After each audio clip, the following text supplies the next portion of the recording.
Habitation blocks, or HAB blocks, are the ultimate economy-level housing in Rook City. They are manufactured to be modular such that they can be stacked indefinitely, because horizontal free space in the city is now at a premium. These will mostly be found in Arcadia and the borough of Delmont, and their shells of bonded white steel and plastic make them the ideal canvases for street artists of all kinds. Despite the bare-bones approach to their design and construction, they have proven very reliable, as the engineering and construction methods in the year 2150 are far more robust than we know in our real world today. Yeah, so these are modular on 2 levels. I mean, in the fiction they are actually modular HAB blocks, and in real life they're modular. Each one has a light here.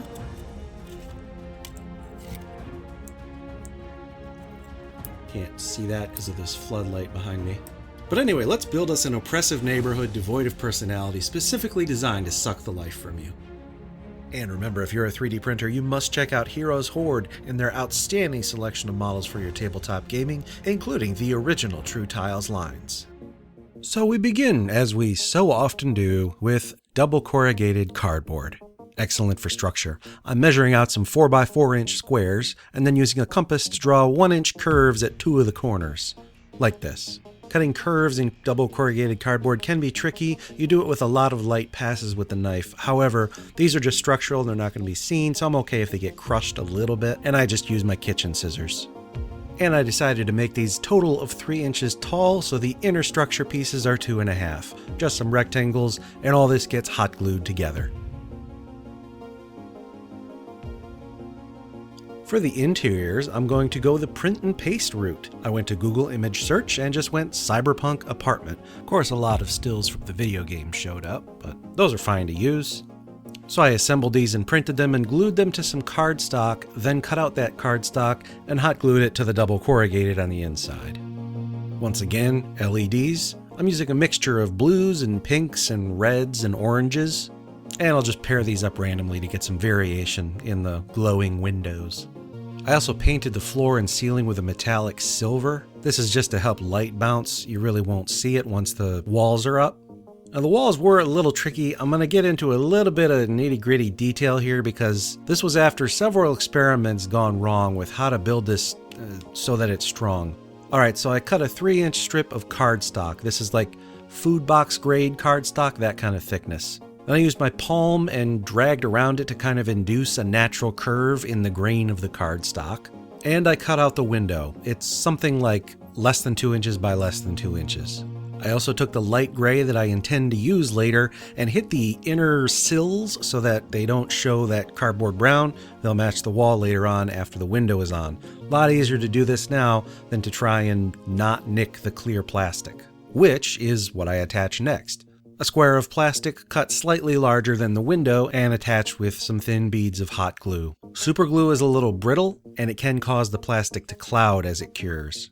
So I took that and attached it to the HAB block. That exposed double corrugated is an excellent surface area for all the hot glue.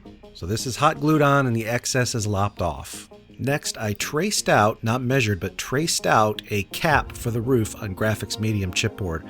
Much smoother, much stronger cardstock than the double corrugated. It'll have a nice fibrous, even texture. So the roof goes on. Then I cut another 3-inch strip of that cardstock and cut another window. This window is a 1/4 inch lower than the other one was. And then the whole thing gets glued over top the previous wall, but set a 1/4 inch up. It's kind of easier to just look at what I'm doing than to explain this. But by doing this 1/4 inch offset, this is what creates the nesting effect later on. This is what makes them modular and stackable. And finally, another rectangle of graphics medium chipboard attached to the back. Again, a 1/4 inch offset upward. This completes the nest and covers the last of the double corrugated cardboard. And from there, it's time to paint. I love this dove gray color. It's perfect for cyberpunk white. And while that first coat is drying, let's get out the bits bin here. Try and find something to make these a little more interesting. I found these in the clearance aisle at the crafting store. They're kind of greebly. And also, you can't go wrong with cable ties. I'm gonna get a few of these out. Not entirely sure what I'm going to do with them, but I got them primed up with God's Gift to Humanity, Rust-Oleum 2X Flat Gray Primer, and then I based them with some gunmetal in my airbrush. While that was drying, I cut some strips of cardstock and painted them with a midnight blue. Again, pre-painting them to get those edges is a lot easier than trying to not nick the white later on. Anyway, I attached these with some white glue just as a decorative feature. Then those gunmetal parts are dry, so I washed them down with black.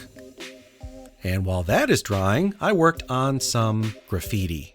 Most of this I assembled in Photoshop, but you can use Google image search as well. Here's one that I found that's really cool.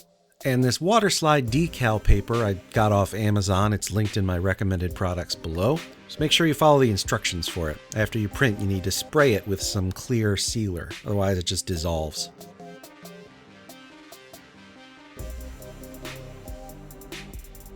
Those metallic greebles are dry, trying to figure out something to do with them, and I realized that these cable ties are just long enough to wrap around the top lip.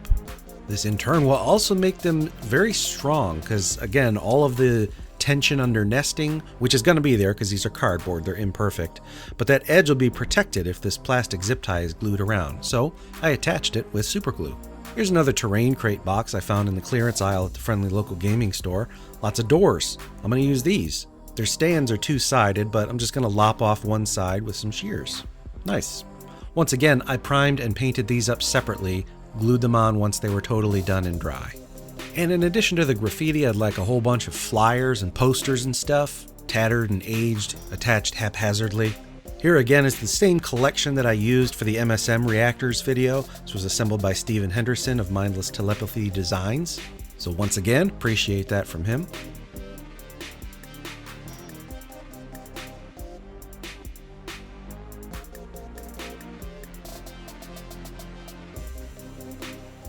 Here's some sci-fi flooring texture that I rolled out with a Green Stuff World roller into caulk. I actually did this months ago because I was working on some other video, I don't remember what it was, but while I had the tube of caulk open and everything was messy, I went ahead and did these just in case I'd ever need them, and now I do. Turns out I have just enough to make some 2x4 inch walkways.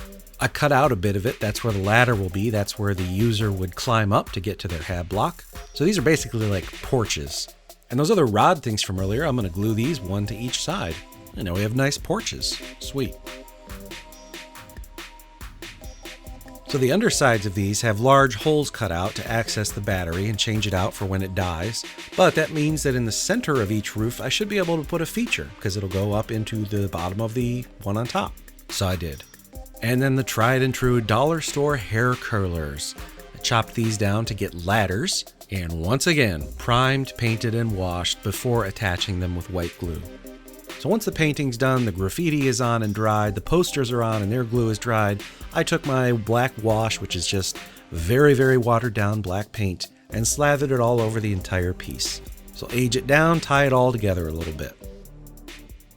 After an eternity of ecstasy, a chyron appears in the lower right corner of my vision. Multiple vitals approaching danger zones.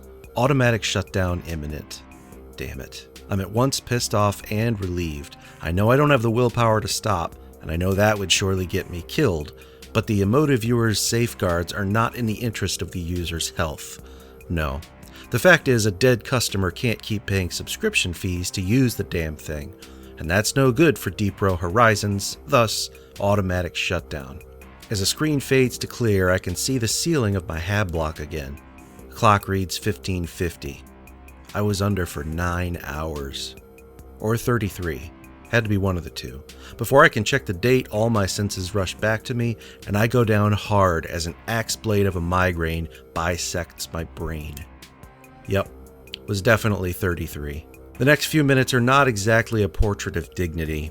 They might be justified for a marooned survivor weeks in the wilderness, but in my case, if there were an audience, they'd be sick at the sight of sheer unbridled patheticism. In a Herculean effort, I twist and roll from the bed to the white metal grating below. My hair dims and flickers as I channel all my strength to crawl over to the kitchenette, pull myself up to the sink, and let it decant directly into my mouth. That sensation of wetness suddenly reminds me of something, so I contort myself to keep drinking while also getting a view of my bed. Yep, Even from here, the darkened ring in the middle of the sheets is a telltale. My eyes are also fully back in focus, and I'm closer to the clock now. Oh my god. It's Thursday. Not 9 hours. Not 33. 57. I've been under for over 2 days straight. It's a first for me. I'm terrified, but this will have to wait. Hey everyone, thanks for watching today. If you like the idea of making miniature stuff for your tabletop gaming, find us on Facebook, the Tabletop Crafters Guild. Follow me for Neon Skies, releasing mid-2024. And I'll see you next time. I'm Wylock. Make things and play games.